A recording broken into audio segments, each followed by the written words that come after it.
నాటకం చూడాల్సి వస్తే ముందు వరుసలో కూర్చుంటాం. అదే సినిమా చూడాల్సి వస్తే వెనుక వరుసలో కూర్చుంటాం. ముందు వెనుక అన్నవి సాపేక్షం.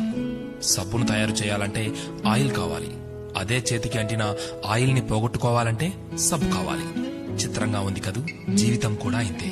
సమస్య వచ్చి పడింది, జీవితం అయిపోయింది అనుకోకూడదు. దానిని ఓ మలుపుగా భావించాలి.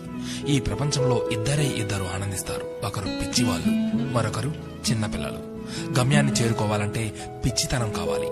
చేరుకున్న గమ్యాన్ని ఆనందించాలంటే చిన్నపిల్లలైపోవాలి. తాళంతో పాటే తాళం చెవి కూడా తయారు చేయబడుతుంది.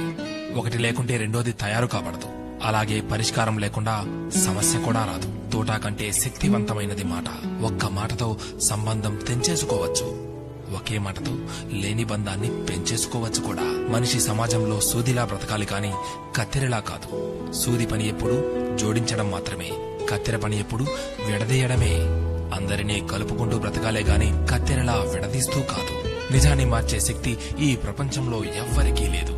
కానీ ప్రపంచాన్ని మార్చే శక్తి ఒక్క నిజానికి ఉంది. నీవు సంతోషంగా ఉన్నావంటే నీకు సమస్యల్లేవని కాదు, వాటిని ఎదుర్కోగల శక్తి, ధైర్యం నీకున్నాయని అర్థం. స్నేహితుడిని నీ దుఃఖ సమయంలోనూ, యోధుడిని యుద్ధంలోనూ, భార్యను పేదరికంలోనూ, గొప్ప వ్యక్తిని అతని వినయంలోనూ పరీక్షించాలి. చేసిన తప్పుకు క్షమాపణ అడిగిన వాడు ధైర్యవంతుడు. ఎదుటి వారి తప్పును క్షమించగలిగిన వాడు బలవంతుడు.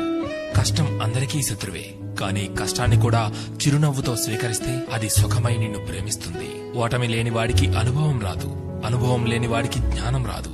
గెలిచినప్పుడు గెలుపును స్వీకరించు, ఓడినప్పుడు పాఠాన్ని స్వీకరించు. ఓడిపోయి విశ్రాంతి తీసుకుంటున్నప్పుడు ఆ ఓటమి నేర్పిన పాఠాన్ని చదువుకో. నీవే గెలుస్తావు. ఎవరికైనా ఉండేది రోజుకు 24 గంటలు మాత్రమే. గెలిచేవాడు ఆ 24 గంటలు కష్టపడుతుంటాడు. ఓడేవాడు ఆ 24 గంటలు ఎలా కష్టపడాలా అని ఆలోచిస్తుంటాడు. అంతే తేడా. గెలవాలన్న తపన, గెలవగలను అన్న నమ్మకం, నిరంతర సాధన, ఈ మూడే నిన్ను గెలుపుకు దగ్గర చేసే సాధనాలు. నేను గెలవటంలో ఓడిపోవచ్చు, కానీ ప్రయత్నించడంలో గెలుస్తున్నాను. ప్రయత్నిస్తూ గెలుస్తాను, గెలిచి తీరుతాను. స్వయం కృషితో పైకొచ్చిన వారికి ఆత్మవిశ్వాసం ఉంటుంది గాని అహంకారం ఉండదు. ఏమంటారు?